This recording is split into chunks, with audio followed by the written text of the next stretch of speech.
비행기를 타고 여행을 해보신 분들은 항공기가 주기장을 떠날 때 얼마간의 거리를 견인차 하나가 뒤로 밀어가는 것을 본 적이 있을 겁니다. 푸시백이라고 하죠. 비행기는 앞으로 나아가는 추진력은 있지만 뒤로 움직일 수 있는 방법은 없기 때문에 주기장을 떠날 때는 반드시 이 견인차가 뒤로 밀어내 주어야만 합니다. 그 이후에는 자신의 추진력으로 비행기가 움직이기도 하고 활주로를 달려 날기도 하죠. 이 견인차는 한 번도 활주로를 달려본 적도 없고 하늘을 날아본 적도 없습니다. 그러나 비행기에서는 없어서는 안 될 중요한 역할을 하고 있죠. 아마 오늘 본문에서 견인차 역할을 하고 있는 한 사람을 찾으라 하면 그가 바로 세례 요한이 될 겁니다. 그는 그리스도도 아니요, 이 땅에 구원을 주러 온 사람도 아닙니다. 그러나 그리스도께서 공생애를 시작할 때 그의 역할은 컸고, 그로 말미암아 주님이 세상 한가운데 공생애를 시작할 수 있도록 길을 열어주는 자의 역할을 했지요. 그가 푸스백하고 있는 요단강 건너편 베다니로 함께 가보십시다.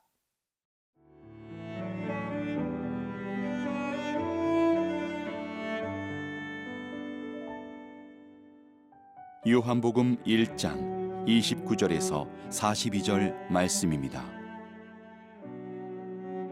이튿날 요한이 예수께서 자기에게 나아오심을 보고 이르되, 보라, 세상 죄를 지고 가는 하나님의 어린 양이로다. 내가 전에 말하기를 내 뒤에 오는 사람이 있는데 나보다 앞선 것은 그가 나보다 먼저 계심이라 한 것이 이 사람을 가리킴이라. 나도 그를 알지 못하였으나 내가 와서 물로 세례를 베푸는 것은 그를 이스라엘에 나타내려 함이라 하니라. 요한이 또 증언하여 이르되, 내가 보매 성령이 비둘기같이 하늘로부터 내려와서 그의 위에 머물렀더라. 나도 그를 알지 못하였으나 나를 보내어 물로 세례를 베풀라 하신 그이가 나에게 말씀하시되, 성령이 내려서 누구 위에든지 머무는 것을 보거든 그가 곧 성령으로 세례를 베푸는 이인 줄 알라 하셨기에, 내가 보고 그가 하나님의 아들이심을 증언하였노라 하니라. 또 이튿날 요한이 자기 제자 중 두 사람과 함께 섰다가 예수께서 거니심을 보고 말하되, 보라, 하나님의 어린 양이로다. 두 제자가 그의 말을 듣고 예수를 따르거늘 예수께서 돌이켜 그 따르는 것을 보시고 물어 이르시되, 무엇을 구하느냐?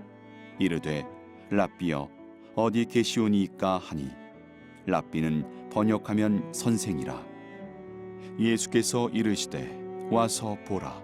그러므로 그들이 가서 계신 데를 보고 그날 함께 거하니 때가 10시쯤 되었더라.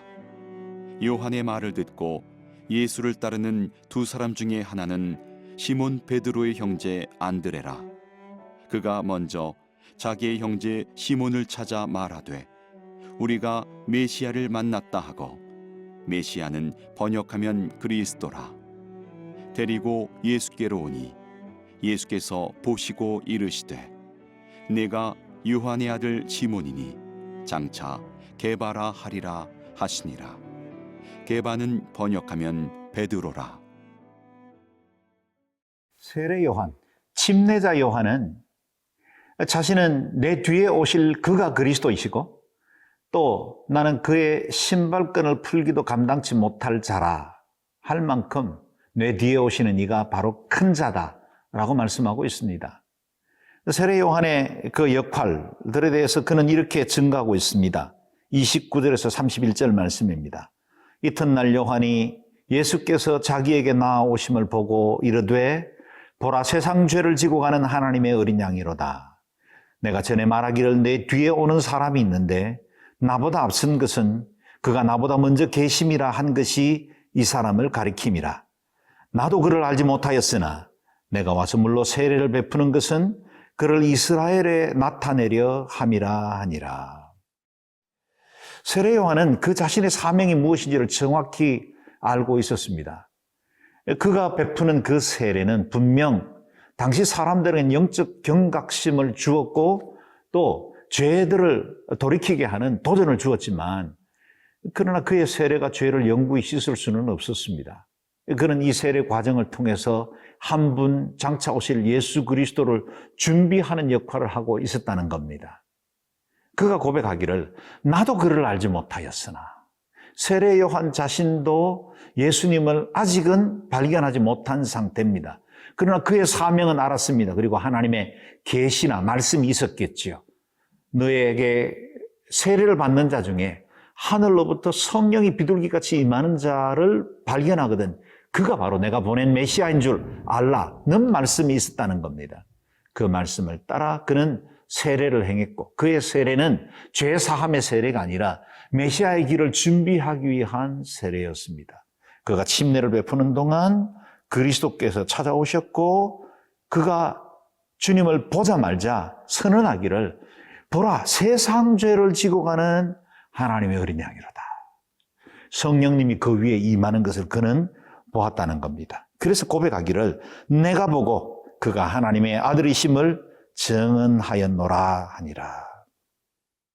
하나님의 아들이심을 증언하는 중요한 도구가 세례였고, 그 과정을 통해서 메시아를 온 세상 가운데 공적 사역으로 선포하는 역할을 했다는 겁니다.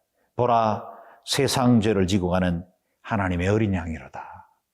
예수님의 존재, 예수님의 사역을 그 누구보다 정확하게 설명을 했지요. 마치 아사셀의 염소처럼 세상의 모든 죄악, 저와 여러분의 죄뿐만 아니라 오고 가는 모든 세대가 지은 죄악들을 지고 광야 곧 골고다로 올라갔던 그리스도, 그분을 정확하게 예언적으로 선언한 것입니다. 세례 요한은 메시아가 아니었습니다. 그는 메시아의 길을 예비하는 자였죠. 그는 비행기가 날 수 있도록 푸스백하던 견인차처럼 예수 그리스도의 길을 여는 역할을 했습니다. 저와 여러분, 먼저 예수 믿은 우리는, 이 땅에 먼저 세워진 교회는 세상 죄를 지고 간 하나님의 어린 양을 이미 알고 있고 믿고 있죠. 그리고 그 구주 때문에 우리는 영원한 생명을 누리게 되었습니다. 우리에게 주어진 역할이 있습니다. 푸스백입니다. 아직도 그리스도를 알지 못하는 사람들에게, 하나님의 나라, 그 영광과 신비를 알지 못하는 사람들에게 주님의 나라 증거하고 소개하는 것입니다. 그리스도 나라가 이 땅에 임할 수 있도록 길을 여는 역할을 감당해야 합니다. 오늘도 이 일에 우리 자신을 돌아보고 내가 있는 가정, 일터, 있는 곳곳에서 어떻게 하나님의 나라를 증거할지를 함께 고민해 나가는 귀한 시간이 될 수 있기를 바랍니다.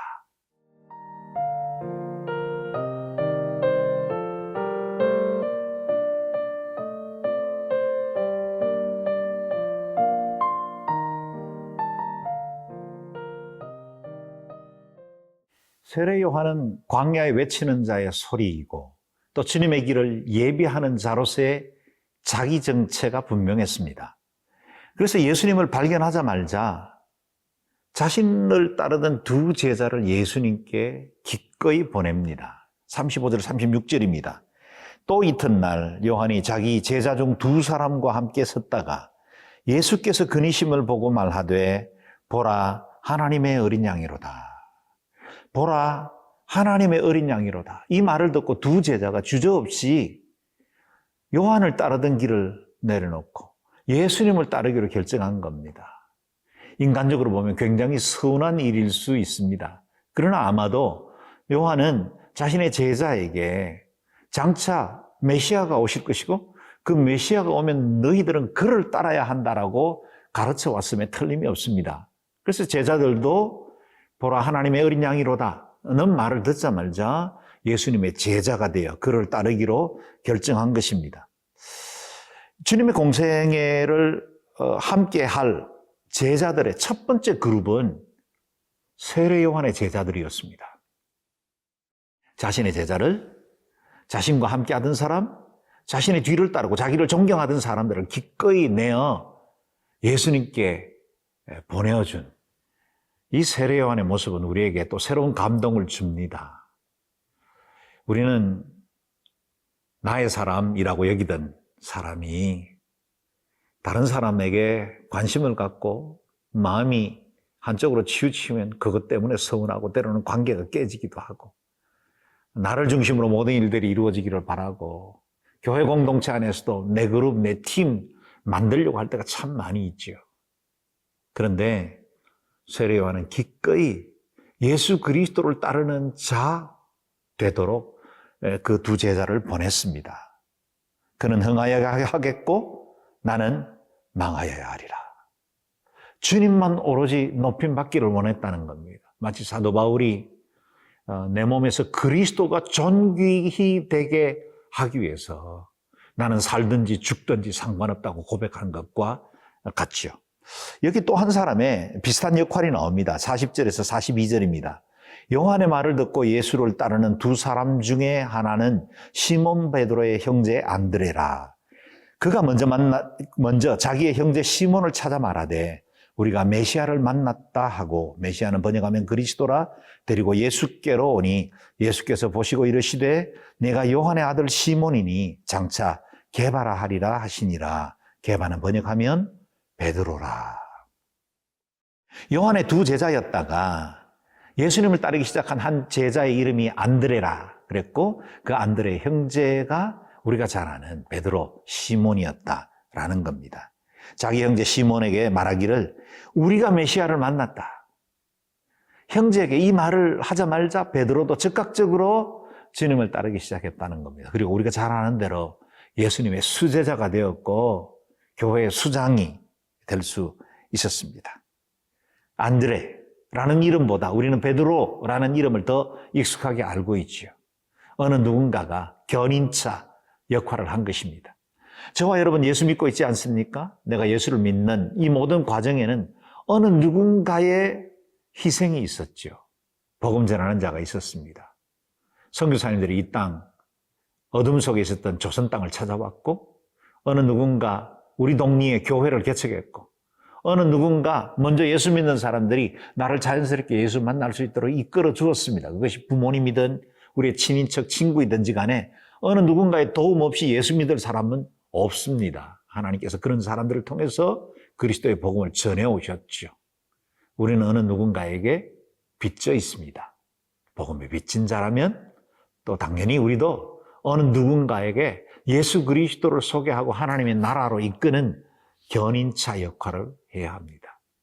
저와 여러분이 푸스백, 그리스도께로 이끌어 나갈 수 있도록, 주님의 은혜의 세계에 마음껏 비상할 수 있도록 도와주는 역할을 해야 합니다.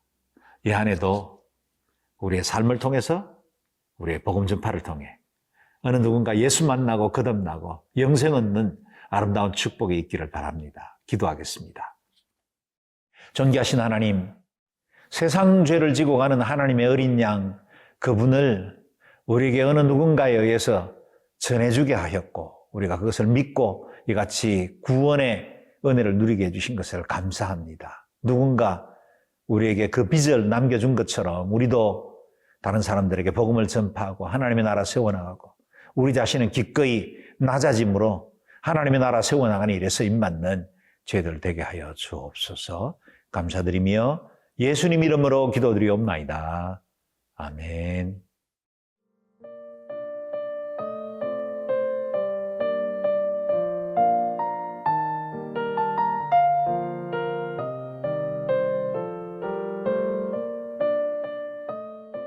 이 프로그램은 시청자 여러분의 소중한 후원으로 제작됩니다.